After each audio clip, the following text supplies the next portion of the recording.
Бүгін Мұнайлыдағы жалпы білім беретін нөмір 3 мектепте этнограф ғалым Серікбол Қондыбайдың шығармашылығына арналған қазақтың рәміздер жағрапиясы атты өлкетану мұражайы ашылды.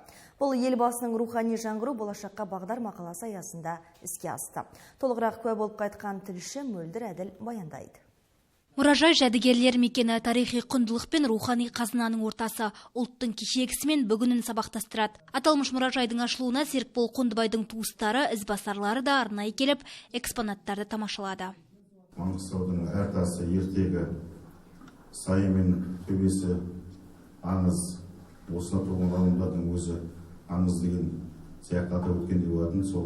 Сол кездегі мифтік ертегілердің барлығын зерттеу, осындай жас шамасында терең ғалымға үлес қосып кеткен Серікбол ағамыздың мұражайы құтты болсын деп біледі.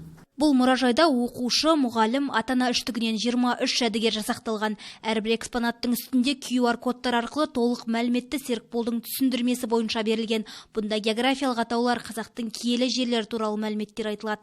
Бұдан бөлек мұнда өлкетану пәндерін өткізуге толық мүмкіндік бар дейді. Биылғы оқу жылынан бастап республикамыздағы барлық мектептерде 5-7 сыныптарда өлкетану пәндері енгізілді. Бұл пәндерде оқушылар өзінің өлкесі туралы, тарихы туралы мол мағлұмат алатын. Енді біз осыдан бір жыл бұрын Серікболтану музейін ашқан едік. Және клубын құрған біз сол клубтың жас мүшелері бір жыл бойы зерттеу жұмыстарын жүргізіп, ғалымның еш жерде жарияланбаған, жарық көрмеген қазақтың рәміздер жағрапиясы атты мақаласын зерттеп, соның нәтижесінде үлкен музей ашып отырмыз. Президент күніне орай ашылған бұл музей елбасының рухани жаңғыру бағдарламасының өлкетану жобалық базасы бойынша құрылып отыр.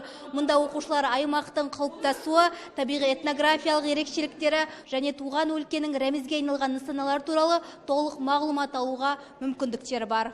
Мөлдір Әділ, Зөлбай Нұрбай, Каспий ақпарат.